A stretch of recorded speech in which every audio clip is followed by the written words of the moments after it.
സുഗമദേവി സീരിയലിൻ്റെ പുതിയൊരു എപ്പിസോഡിൻ്റെ promo review വിശേഷങ്ങളിലേക്ക് എല്ലാവർക്കും സ്വാഗതം. അങ്ങനെ നമ്മളുടെ മുരളിയാണെങ്കിൽ വീട്ടിൽ വന്നിട്ട് ഭാർഗവിയോടൊക്കെ പറയുന്നുണ്ട്, മാധവൻ ഞങ്ങൾ സുഖമില്ലാതെ കിടക്കല്ലേ, എന്തായാലും അവർക്കുള്ള ഫുഡ് കൊണ്ടുപോയി കൊടുക്കണം, ഞാൻ പോകുമ്പോൾ കൊണ്ടുപോയിക്കോളാം, അമ്മ അത് റെഡിയാക്കുമെന്ന് പറയുമ്പോൾ ഭാർഗവി പറയുന്നുണ്ട്, അതിന് അവർക്ക് എന്തൊക്കെയാണ് വേണ്ടതെന്ന് അറിയില്ലല്ലോ, ഇനിയിപ്പോൾ മാധവേട്ടന് കഞ്ഞിയാണെങ്കിലോ എന്തായാലും നീ ആ ഇളയ സന്തതിയെ വിളിച്ചൊന്ന് ചോദിച്ചു നോക്ക്, അവൾക്ക് ചിലപ്പോൾ ചിക്കനും ബർഗറൊക്കെ ആയിരിക്കും വേണ്ടതെന്ന് പറയുമ്പം മുരളിയാണെങ്കിൽ ഫോൺ എടുത്ത് ദേവികയെ വിളിക്കുന്നുണ്ട്. എന്നിട്ട് ദേവികയോട് പറയുന്നുണ്ട്, ദേവിക നിങ്ങൾ ഫുഡൊന്നും കഴിച്ചില്ലല്ലോ, ഞാൻ വരുമ്പോൾ ഫുഡ് കൊണ്ടുവന്നേക്കാമെന്ന് പറയുമ്പോൾ ദേവിക പറയുന്നുണ്ട്, വേണ്ട മുരളിയേട്ടാ, ഫുഡൊക്കെ ഞങ്ങൾ കഴിച്ചു, എന്തായാലും അച്ഛന് കഞ്ഞിയല്ലേ, അതിവിടെ ക്യാൻറ്റീനിൽ നിന്ന് കിട്ടി, ഇനിയിപ്പോൾ തൽക്കാലം ഒന്നും കൊണ്ടുവരണ്ട, ഷാരി അമ്മയൊക്കെ ദോശ വാങ്ങി കഴിച്ചു, അവർ രാവിലെ മുതൽ വിശന്നിരിക്കാല്ലായിരുന്നു എന്ന് പറയുമ്പം മുരളി അത് കേട്ടിട്ട് എന്നാൽ ശരി, ഞാൻ നാളെ രാവിലെ ബ്രേക്ക്ഫാസ്റ്റും കൊണ്ട് വരാമെന്ന് പറയണു. ഈ സമയത്ത് നമ്മളുടെ ഭാർഗവി ആണെങ്കിൽ മുരളിയുടെ ഇന്ന് ഫോൺ മേടിച്ചിട്ട് മാധവേട്ടൻ എങ്ങനെയുണ്ടെന്നൊക്കെ ചോദിക്കുമ്പം ദേവിക പറയുന്നുണ്ട്, ഇപ്പോൾ കുഴപ്പമൊന്നുമില്ല ആൻറ്റി, എന്തായാലും മാധവേട്ടൻ പെട്ടെന്ന് അസുഖം ഭേദമാവണേന്ന് ഞാൻ പ്രാർത്ഥിക്കാമെന്നും പറഞ്ഞ് ഭാർഗവി വീണ്ടും ഫോൺ മുരളിയുടെ കയ്യിലേക്ക് കൊടുക്കുന്നുണ്ട്. മുരളിയാണെങ്കിൽ ദേവികയോട് പറയുന്നുണ്ട്, എന്തെങ്കിലും ആവശ്യമുണ്ടെങ്കിൽ എന്നെ വിളിക്കണം, അപ്പോൾ നമുക്ക് നാളെ രാവിലെ കാണാമെന്നും പറഞ്ഞ് ഫോൺ കട്ട് ചെയ്തതും ഭാർഗവി മുരളിയോട് ചോദിക്കുന്നുണ്ട്, ഞാനൊന്ന് വിളിച്ചു പറയാൻ പറഞ്ഞപ്പോൾ നിനക്ക് എന്തായിരുന്നു വിഷമം, ഇപ്പോൾ വിളിച്ച് ചോദിച്ചത് കൊണ്ടല്ലേ കാര്യങ്ങൾ മനസ്സിലായത്, അല്ലെങ്കിൽ ഇപ്പോൾ ഇവിടുന്ന് ദോശയും ചോറും കഞ്ഞിയൊക്കെ ആയിട്ട് ഹോസ്പിറ്റലിലേക്ക് പോയിരുന്നെങ്കിൽ അതൊക്കെ വെറുതെ കളയേണ്ട വരില്ലായിരുന്നു എന്ന് ചോദിക്കുമ്പം അമ്മ എന്താ ഇങ്ങനെ കണക്ക് പറയണേന്ന് ചോദിക്കുന്ന സമയത്ത് ഭാർഗവി പറയുന്നുണ്ട്,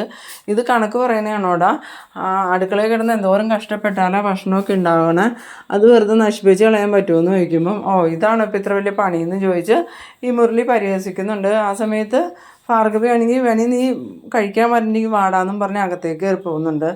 ഭാർഗവി പോയി കഴിഞ്ഞതും ഈ അമ്മ എന്താ ഇങ്ങനെയെന്ന് മുരളി ചോദിക്കുന്ന സമയത്ത് ഈ ഗൗരി പറയുന്നുണ്ട്, അമ്മ പറഞ്ഞത് നേരല്ലേ, അടുക്കള പണി എന്ന് പറഞ്ഞാൽ അതത്ര നിസ്സാര പണിയൊന്നും അല്ല, എന്തായാലും മുരളിയേട്ടൻ ഒരു ദിവസം ഇവിടെ ഇരുന്ന് അടുക്കളപ്പണി ചെയ്തു നോക്ക്, അപ്പം മനസ്സിലാവും. അന്നേരം മുരളി പറയുന്നുണ്ട്, എന്നാൽ ഞാനിവിടെ അടുക്കളപ്പണിക്ക് നിൽക്കാം, നീ നാളെ രാവിലെ തൊട്ട് ദേവികയ്ക്ക് എവിടെ പോകേണ്ടതെന്ന് വെച്ചാൽ അവിടെയൊക്കെ കൊണ്ടുപോകുന്നു. പിന്നീട് കാണിക്കുന്നത് നമ്മളുടെ ഗിരീഷിനെയാണ്. ഗിരീഷിനാണെങ്കിൽ രജനിക്ക് ഫോൺ ചെയ്ത് രജനി ഫോൺ എടുത്തതും, എന്താ ഗിരി എന്താ വരാത്ത, ഗിരി ആസ്പത്രിയിലാണോ, അവിടെ എന്താ വിശേഷം എന്നൊക്കെ ചോദിക്കുമ്പോൾ ഗിരി പറയുന്നുണ്ട്, ഇല്ല ഞാൻ ആസ്പത്രിയിലല്ല, ഞാനൊരു ഹൗസ് വാമിങ്ങിന് വന്നേക്കുവാന്ന്. ആ സമയത്ത് രജനിക്കാണെങ്കിൽ ഒന്നും മനസ്സിലാവണില്ല, ഈ ചന്ദ്രോത്തുള്ളവർ വേറെ വീട് മാറിപ്പോണ കാര്യമൊന്നും രജനി അറിഞ്ഞിട്ടില്ല. സിദ്ധാർത്ഥനാണെങ്കിൽ അത് ഗിരീഷിനോട് മാത്രമേ പറഞ്ഞിട്ടുണ്ടായിരുന്നുള്ളൂ.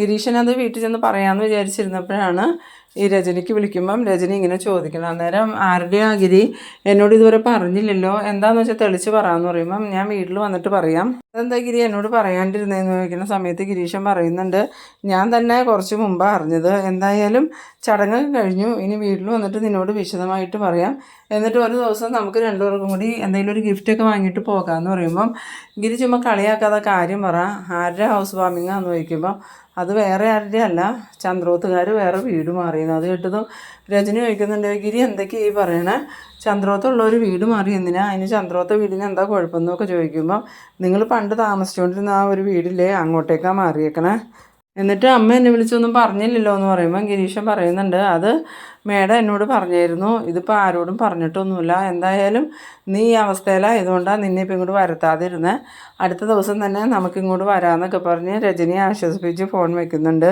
പിന്നീട് കാണിക്കുന്നത് നമ്മളുടെ മാധവനെയാണ്. മാധവനാണെങ്കിൽ നന്ദനും ഗുണ്ടകളും തമ്മിലുണ്ടായ ആ ഒരു വഴക്കും അതിൻ്റെ ഇടയ്ക്ക് നന്ദൻ ആ ഗുണ്ടകളെ തല്ലിയ സമയത്ത് മാധവൻ അവിടെ ചെന്ന് കയറി അടി വാങ്ങിയതെല്ലാം ഇങ്ങനെ ഓർക്കുന്നുണ്ട്. അന്നേരം ശാരിക ചോദിക്കുന്നുണ്ട്, അച്ഛൻ എന്താ ആലോചിച്ച് കിടക്കണേന്ന് ചോദിക്കുമ്പോൾ ഞാൻ ആലോചിക്കുമായിരുന്നു ഇന്നലെ നടന്ന കാര്യങ്ങളൊക്കെ, എന്തായാലും നന്ദൻ പാവ, അവൻ മനഃപൂർവ്വം എന്നെ ഉപദ്രവിച്ചതൊന്നുമല്ല, അവൻ അറിയാതെ സംഭവിച്ചു പോയതാ, അതുകൊണ്ട് നിങ്ങൾ അവനോട് പൊറുക്കണം എന്നൊക്കെ പറയുമ്പം ശാരിക പറയുന്നുണ്ട്, അങ്ങനെ സംഭവിച്ചെങ്കിൽ നന്ദേട്ടന് ഇവിടം വരെ ഒന്നും വരായിരുന്നല്ലോ, നന്ദേട്ടൻ വന്നില്ലല്ലോ എന്നൊക്കെ പറയുമ്പം നിങ്ങൾ അവനെ തെറ്റിദ്ധരിക്കല്ലേ, അവനക്ക് ചിലപ്പോൾ നമ്മളെ അഭിമുഖീകരിക്കാൻ ബുദ്ധിമുട്ടുണ്ടാവും, അതുകൊണ്ടായിരിക്കും വരാത്തതെന്നൊക്കെ ഇങ്ങനെ പറഞ്ഞു നിൽക്കുന്ന സമയത്ത് ദേവിക അങ്ങോട്ട് വരുന്നുണ്ട്. ദേവികയെ കണ്ടതും മാധവനാണെങ്കിൽ മോളേന്നും പറഞ്ഞ് വിളിക്കുമ്പോൾ എന്താ അച്ഛനക്ക് കുഴപ്പമൊന്നുമില്ലല്ലോ, ഓക്കെ അല്ലേ എന്ന് ചോദിക്കുമ്പോൾ എനിക്ക് കുഴപ്പമൊന്നുമില്ല, എന്തായാലും എൻ്റെ ഈ ഒരു അപകടത്തോടു കൂടി മോളും നന്ദനും തമ്മിലുള്ള എല്ലാ പ്രശ്നങ്ങളും തീരുമെന്നാണ് എൻ്റെ മനസ്സ് പറയണതെന്ന് പറയുമ്പോൾ ദേവികയാണെങ്കിൽ ആകെ വിഷമിച്ച് നിൽക്കുന്നുണ്ട്. ദേവികയ്ക്ക് വേറെ ഒന്നുമല്ല, ഇപ്പം നന്ദനാണെങ്കിൽ കൊലക്കേസിൽ പ്രതിയായേക്കുവാണല്ലോ, അതാണെങ്കിൽ ഇവരോട് ആരോടും പറഞ്ഞിട്ടുമില്ല, ശാരികയ്ക്ക് മാത്രമേ അറിയുള്ളൂ. അങ്ങനെ ദേവിക ഇല്ല അച്ഛാ എനിക്ക് വിഷമമൊന്നുമില്ല എന്ന് പറയുമ്പം മോളുടെ മുഖം കണ്ടാൽ അറിയാം മോളാകെ വിഷമിച്ച് നിൽക്കുവാന്ന്. എന്തായാലും എന്നെ തല്ലിയ കാര്യം പറഞ്ഞ് മോളും നന്ദനും തമ്മിൽ അകലരുത്, അവൻ പാവാ മോളെ, അവനൊരു തെറ്റും ചെയ്തിട്ടില്ല എന്നൊക്കെ പറഞ്ഞിങ്ങനെ ദേവികയെ ആശ്വസിപ്പിക്കുമ്പം ദേവികയ്ക്കാണെങ്കിൽ ആകെ വിഷമമായിട്ട് ദേവിക കരഞ്ഞുകൊണ്ട് പുറത്തേക്ക് ഇറങ്ങി പോകുന്നുണ്ട്. പിന്നീട് ശാരിക പറയുന്നുണ്ട്, അച്ഛൻ എന്തിനാ ഇപ്പോൾ ചേച്ചിയോട് അങ്ങനെയൊക്കെ പറഞ്ഞതെന്ന് ചോദിക്കുമ്പം, അല്ല എനിക്ക് തോന്നുന്നത് എൻ്റെ ഈ അപകടത്തോടു കൂടി അവർ തമ്മിലുള്ള എല്ലാ പ്രശ്നങ്ങളും തീരുമെന്ന് തന്നെയാണ്. എന്തായാലും നന്ദനെ എനിക്ക് അറിയാവുന്നതല്ലേ, അവനെ അറിഞ്ഞുകൊണ്ട് ഒരു തെറ്റും ചെയ്യില്ല, എന്തെങ്കിലും സാഹചര്യവശാൽ ചെയ്തു പോയതായിരിക്കും. എന്തായാലും ഈ ഒരു അപകടത്തോടു കൂടി എല്ലാം കലങ്ങി തെളിഞ്ഞാൽ മതിയായിരുന്നു എന്ന് പറയുന്നു. അന്നേരം രാധിക പറയുന്നുണ്ട്, മാധവേട്ടൻ മതി സംസാരിച്ചത്, ഇനി കുറച്ച് സമയം റെസ്റ്റ് എടുക്കുമെന്നും പറഞ്ഞ് എല്ലാവരും പോകുന്നുണ്ട്. പിന്നീട് കാണിക്കുന്നത് നമ്മളുടെ പ്രഭാവതിയും സിദ്ധാർത്ഥനും കൂടി പുതിയ വീട്ടിൽ സാധനങ്ങളെല്ലാം അടക്കി ഒതുക്കി വയ്ക്കുകയാണ്. ആ സമയത്ത് പ്രഭാവതി ചോദിക്കുന്നുണ്ട്, ഞാൻ കാരണം സിദ്ധുവിനതൊരു ബുദ്ധിമുട്ടായില്ലേ, ഇപ്പോൾ ഇതെല്ലാം ഒതുക്കി വെക്കേണ്ട കടമ വന്നില്ലേ എന്ന് ചോദിക്കുമ്പോൾ സിദ്ധാർത്ഥൻ പറയുന്നുണ്ട്, അതുകൊണ്ടൊന്നും എനിക്ക് പ്രശ്നമൊന്നുമില്ല, എനിക്ക് ഏത് വീട്ടിൽ കിടന്നാലും ഒരുപോലെ തന്നെയാണ്. ഞാൻ ജയിലിൽ കിടന്നപ്പോഴും അതെൻ്റെ സ്വന്തം വീടാന്ന് കരുതി ജീവിച്ചവനാണ് ഞാൻ. അതുകൊണ്ട് ചന്ദ്രോത്ത് കിടന്നാലും എവിടെ കിടന്നാലും എനിക്ക് ഒരുപോലെ തന്നെയാണ്.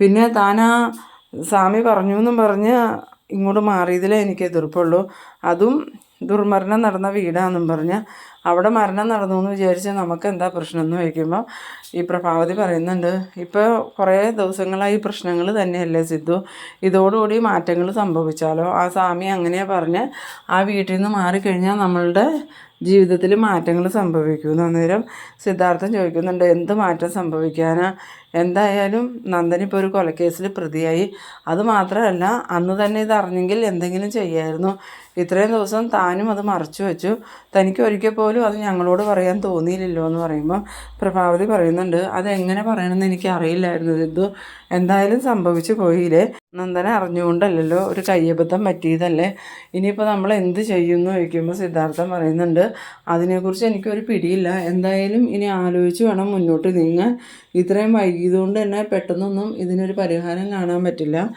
ഇനിയിപ്പോൾ നിയമത്തിൻ്റെ മുന്നിൽ കീഴടങ്ങാതിരിക്കാനും പറ്റില്ല, അല്ലെങ്കിൽ അത് വലിയ പ്രശ്നമാകുമെന്ന് പറയുമ്പോൾ പ്രഭാവതി പറയുന്നുണ്ട്, നന്ദൻ പാവ, അവനെ ഒരിക്കലും ജയിലിലേക്ക് വിടാൻ സമ്മതിക്കരുത് സിദ്ധു എന്ന് പറയുമ്പം പിന്നെ എന്ത് ചെയ്യണമെന്നാണ് താൻ പറയണത്, നന്ദൻ ചെയ്തിരിക്കുന്നത് ചെറിയൊരു ക്രൈമൊന്നുമല്ല, ഒരാളുടെ ജീവൻ എടുത്ത കുറ്റമാണ് ചെയ്തിരിക്കുന്നത്, അതും ഒരിക്കലും പൊറുക്കാൻ പറ്റാത്ത തെറ്റ്, ഒരു കൊലക്കുറ്റം ചെയ്ത ആളെ എന്ത് പറഞ്ഞാൽ നമ്മൾ ന്യായീകരിക്കണേന്ന് പറയുമ്പം അത് നന്ദൻ മനഃപൂർവ്വം ഒന്നും അല്ലല്ലോ സിദ്ധു, അറിയാതെ സംഭവിച്ചു പോയതല്ലേ എന്ന് പറയുന്നു. ഈ സമയത്താണ് നമ്മളുടെ ഗിരീശൻ വരുന്നത്.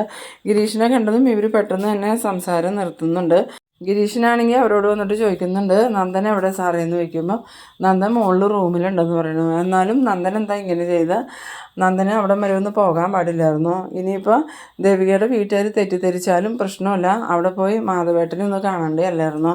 അന്നേരം പ്രഭാവതി പറയുന്നുണ്ട്, നന്ദൻ മനഃപൂർവ്വം ചെയ്തതല്ലല്ലോ, പക്ഷെ അവരെല്ലാം വിചാരിച്ചിരിക്കുന്നത് നന്ദൻ മനഃപൂർവ്വം ചെയ്തതാണെന്നായിരിക്കും എന്ന് പറയുമ്പോൾ ഗിരീശൻ പറയുന്നുണ്ട്, അവരിപ്പോൾ എന്ത് വിചാരിച്ചാലും പ്രശ്നമില്ല, നന്ദൻ്റെ കൈ കൊണ്ടാണ് അത് സംഭവിച്ചത്, എന്നിട്ട് നന്ദൻ അങ്ങോട്ടൊന്ന് തിരിഞ്ഞു നോക്കിയ പോലും ഇല്ലല്ലോ, എന്തായാലും ഇന്നെങ്കിലും അവനക്ക് അവിടം വരെ പോകാൻ പാടില്ലായിരുന്നു എന്ന് ചോദിക്കുമ്പം ഈ സിദ്ധാർത്ഥൻ പറയുന്നുണ്ട്, അവനാകെ മാനസികമായി തകർന്നിരിക്കുമെന്ന്. അന്നേരം ഗിരീശൻ പറയുന്നുണ്ട്, അവനെവിടെ, അവനെ ഞാനൊന്ന് കണ്ട് സംസാരിക്കട്ടെ എന്നും പറഞ്ഞ് നന്ദൻ്റെ റൂമിലേക്ക് പോകാനായിട്ട് ഒരുങ്ങുന്ന സമയത്ത് സിദ്ധാർത്ഥൻ പറയുന്നുണ്ട്, ഇപ്പം നന്ദനെ പോയി കാണണ്ട, കുറച്ച് പ്രശ്നമുണ്ട്. എന്ത് പ്രശ്നമാണ് സാറേ, ഞാൻ കണ്ട എന്താ കുഴപ്പമെന്ന് ചോദിക്കുമ്പം അതല്ല, നന്ദൻ വലിയൊരു ആപത്തിലാണ് ഇപ്പോൾ പെട്ടു നിൽക്കണേ, അവൻ വലിയൊരു തെറ്റ് ചെയ്തു എന്ന് പറയുമ്പം എന്ത് തെറ്റാണ് ചെയ്തതെന്ന് ചോദിക്കണം. അന്നേരം സിദ്ധാർത്ഥൻ പറയുന്നുണ്ട്, അവനൊരു കൊലപാതകം ചെയ്തു എന്ന്. ഇത് കേട്ടത് നമ്മളുടെ ഗിരീഷനാണെങ്കിൽ അതങ്ങോട്ട് വിശ്വസിക്കാനേ പറ്റണില്ല.